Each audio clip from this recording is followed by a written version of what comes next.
For today's video, I'm gonna teach you how to make your simple photos into this. Hello mga kapatid! Welcome sa aking channel, ang Maestro Graphico. I'm your Maestro, Marvin Romero. And today meron tayong bagong tutorial para sa inyo. Ito ay ang how to cartoonize your self-portrait in Adobe Photoshop.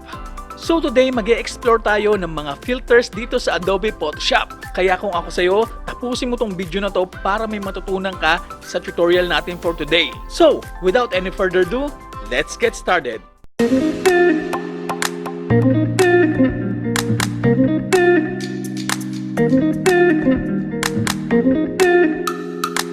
Alright mga kapatid, so nag-download ako ng picture dito galing sa freepik.com. So kung gusto nyo gamitin yung same picture na to, nasa description below yung link niya. Okay, so first thing to do is duplicate this layer, Ctrl J to duplicate this layer. Alright, then hide this background. And pupunta tayo rito sa ating select menu and choose color range. Then after that, sa ating color range, i-click lang natin tong background niya. Okay, then sinet ko yung fuzziness to 6. Then click nyo tong add to sample. Then click and drag nyo lang palabas hanggang maging white yung background niya. Then click OK. Alright. Next is click nyo tong masking icon. Then sa inyong keyboard, Ctrl I to inverse masking. Okay. Then click natin tong masking, hold natin yung Alt key, then click natin siya. So buburahin natin yung mga black spot dyan sa loob ng ating subject. So punta tayo rito sa ating blend mode and choose overlay. Make sure yung ating foreground is white. And sa inyong keyboard, press right bracket to make the brush size large. And then i-brush lang natin sa loob ng ating subject.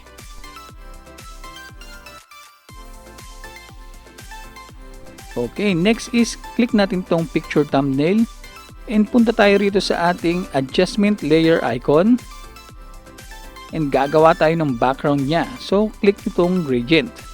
Alright, so sa ating gradient fill settings, click nyo lang to. Then, click nyo tong small box na to. Then, itong color box. And pipili tayo ng orange color. So, ito. Then click OK. Then click nyo tong white box na to sa baba. Then click this color box and kukuha tayo ng color na yellow. Then click OK. Then kung mapapansin nyo mga kapatid, ito ay transparent color. So click nyo tong small box sa taas and iset natin yung opacity sa 100%. Then click OK. Then sa settings ng ating gradient fill, click nyo yung style, then click radial. Then set natin sa 20% itong angle. And then click reverse. Then click OK. Alright, so next na gagawin natin is i-drag natin itong gradient adjustment layer natin pababa. And then sa inyong keyboard, Ctrl plus sign to zoom in. Alright, so kung napapansin nyo, may mga white lines dito sa ating subject and mga fringes. So ang gagawin natin is buburahin natin yung mga yan. So sa inyong keyboard, Ctrl 0 to go back to the original view. Okay. Next is, i-click natin to, then hold Ctrl and then click natin tong layer masking. Then punta tayo rito sa ating select menu. And click inverse. Select menu again, and then modify, and then expand. And then iset natin siya by 3 pixels. Then click OK. Next is i-click natin tong ating layer masking. And then pupunta tayo rito sa ating brush tool. Make sure yung ating foreground color is black. And iset natin yung blend mode sa normal. And then, i-brush lang natin sa paligid ng ating subject.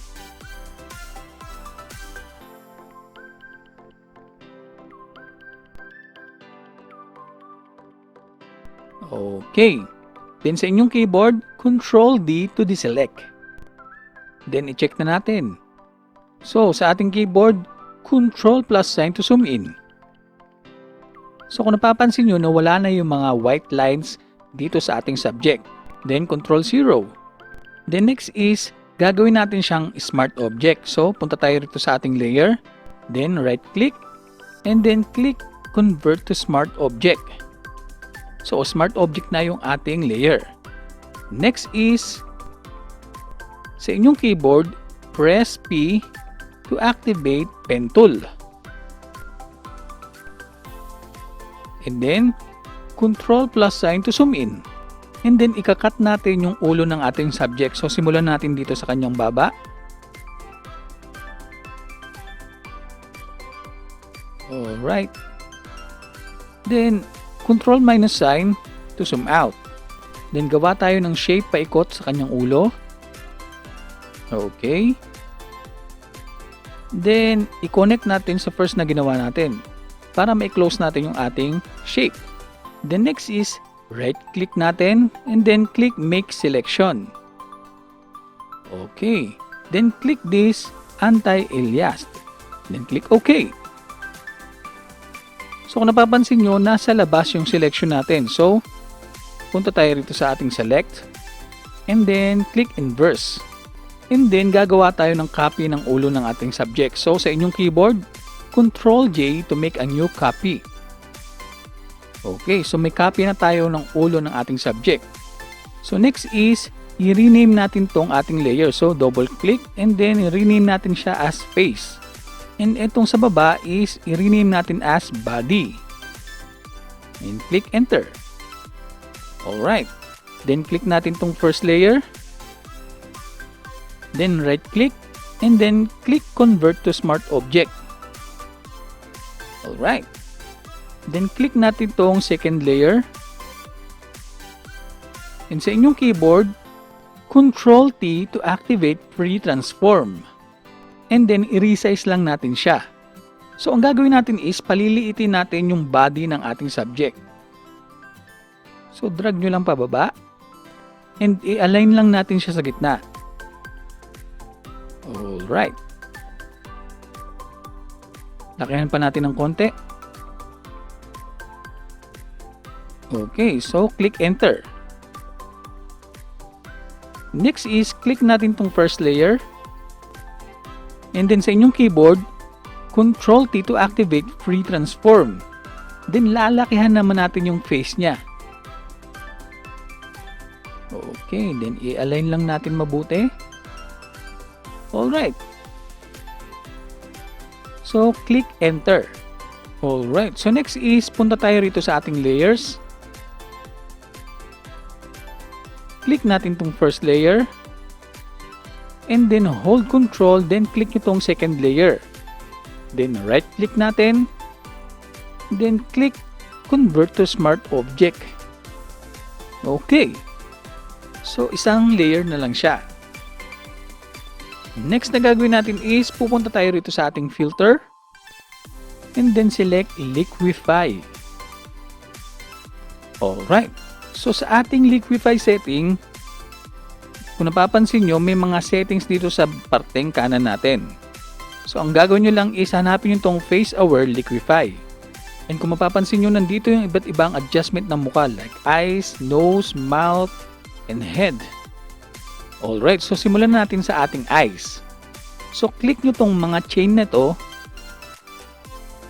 So, kung bakit natin kiniklik yan, ay para i-adjust natin ng equal yung left and right ng kanyang eyes. So, first na gagawin natin is, click and drag lang natin up to 100. Then, yung eye height. So, kung napapansin nyo, lumalaki yung mata ng ating subject. And itong eye tilt. So mga kapatid, depende sa inyong idea o gusto kung paano nyo gagawing cartoonize yung itsura ng ating subject. Alright? So next is, dito naman tayo sa kanyang nose. So isiset ko yung kanyang nose height ng -100.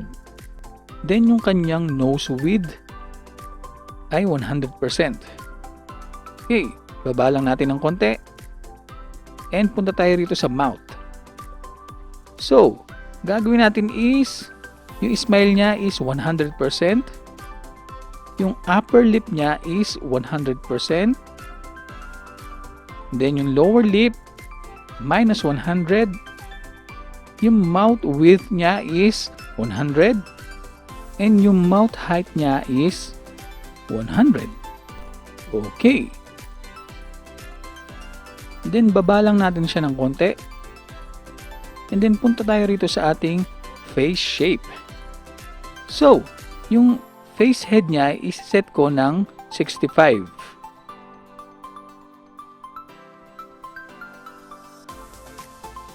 Okay. Then, yung chin height niya is 100%. And then, yung jawline niya is minus 100. Yung face width niya is 22%. Okay na ako dyan. So next is, pag satisfied na kayo, click OK. Okay, so kung napapansin nyo, nagkaroon ng cartoon effect yung ating subject dahil in-exage natin yung kanyang facial reaction. So, next is, punta tayo rito sa ating filter and then choose filter gallery. Alright. Then sa inyong keyboard, Ctrl-0 para makita natin yung ating subject. Then punta tayo rito, under Artistic folder, choose nyo tong Poster Edges. And then set natin yung edge thickness sa 0, yung intensity sa 0, and then yung posterization is sa 2. Then click OK. Alright. So kung napapansin nyo, yung color niya is naging posterized. Next is, punta tayo rito sa ating filter. Then select Stylized and choose Oil Paint. Then para makita natin yung preview niya, is click natin dito sa gitna. Then i-zoom out natin. Alright. So sinet ko yung stylization sa 10.0. Cleanliness is 8.0. Scale 0.1. Then bristle detail 0. Then uncheck this lighting. Okay. Then click OK. Next is, punta tayo rito sa filter again. Then select sharpen and unsharp mask. Then click natin tong ating subject to preview and then zoom out. So, sinet ko yung amount niya sa 90%. And yung radius niya is 5.0. And threshold to 10%. Then, okay. Alright. So, ang ginawa natin is, dinagdagan natin yung sharpness ng edges ng ating subject. Okay. So, next is, iduduplicate naman natin tong ating layer na to. So, sa inyong keyboard, Ctrl-J to duplicate this layer. Then, punta tayo rito sa ating filter and select Filter Gallery. Then, sa inyong keyboard, Ctrl-0 to view our subject. Then, i-click nyo tong Poster Edges and iset nyo yung intensity sa 5. And yung posterization niya sa 6. Then click OK. Alright. Next is, i-zoom in naman natin siya para makita natin yung difference ng ginawa natin. So, Ctrl plus sign to zoom in. And kung mapapansin nyo, nagkaroon ng comic effect yung mga lines ng ating subject. So, Ctrl-0 to make it full view. And next na gagawin natin is pupunta tayo rito sa ating image. Then click this adjustments and click threshold. Then iset natin yung threshold level sa 80%. Then click OK. Then iset natin yung blend niya sa multiply. Alright. Alright, next is punta tayo rito sa ating opacity. And bawasan natin siya hanggang 51%. Okay. Alright. So next na gagawin natin is, i-close natin yung layer effects niya. So i-close natin yung mga layer effects. Click nyo lang natin to. And ito. Then select the second layer. And gagawa tayo ng merge layer niya. So, ang gagawin natin is Alt, Control, Shift E sa inyong keyboard to make it a new merge layer. Then, i-drag natin siya sa taas. Alright. So, next na gagawin natin is pupunta tayo rito sa filter. And click this other. And click high pass. Alright. So, sinet ko yung high pass radius natin to 20.0. Then, click OK. Then, kung mapapansin nyo, may saturated color dito sa ating subject. So, ang gagawin natin is, punta tayo rito sa image, then choose adjustments, and click desaturate. Okay. Then, punta tayo rito sa blend mode, then choose hard light. Okay. So, next na gagawin natin is, hold control and click nyo tong ating third layer, yung face. Para ma-activate natin yung selection niya. Okay, then punta tayo rito sa adjustment icon na to. Then click solid color. Then drag lang natin siya pababa sa black color. Then click OK. After that, click and drag lang natin to pababa. Alright. Then, punta tayo rito sa ating FX. Then, choose stroke. Okay. So, sinet ko yung color niya sa black. And yung size niya ay sinet ko sa 20%. And then, yung position is outside. And yung blend mode is multiply. Opacity is 100, then click OK. The next is, buburahin naman natin tong mga sobrang lines or dot dito sa ating subject. So, ang gagawin natin is, click natin tong ating masking layer. Then, punta tayo rito sa ating brush tool. And make sure yung ating foreground color is black. Then, i-brush lang natin siya ng ganyan.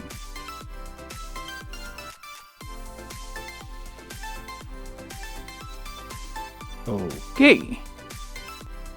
Next is, click natin tong first layer and dadagdagan natin siya ng adjustment layer. So, click nyo tong color balance and set natin yung magenta niya sa minus 13%. And yung cyan niya is plus 10. Okay, then hide these properties.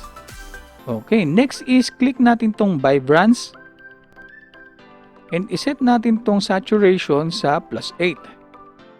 And yung vibrance niya is plus 26. Then hide these properties. So mga kapatid, excited na ba kayo makita yung before and after niya? So this is the before and this is the after niya. So mga kapatid, sana ay may natutunan kayo sa ating tutorial for today. Alright mga kapatid, that's all for today para sa ating tutorial na how to cartoonize your self-portrait in Photoshop. So our next topic for our next video is how to make 3D pop-outs in Adobe Photoshop. So kung tinapos mo itong video at may natutunan ka at gusto mo pang matuto ng iba't ibang tutorial ko rito, all you have to do is subscribe to my channel, click the notification bell, and watch all my videos from the first tutorial to the latest video na ina-upload ko dito sa aking channel para mas maintindihan mo mabuti ang nilalaman ng Adobe Photoshop. So ito ang inyong maestro graphico, Marvin Romero, and please stay safe, stay healthy habang nanonood ka ng mga video tutorial ko rito sa aking channel. Thank you and God bless sa inyong lahat. See you sa next video ang gagawin ko.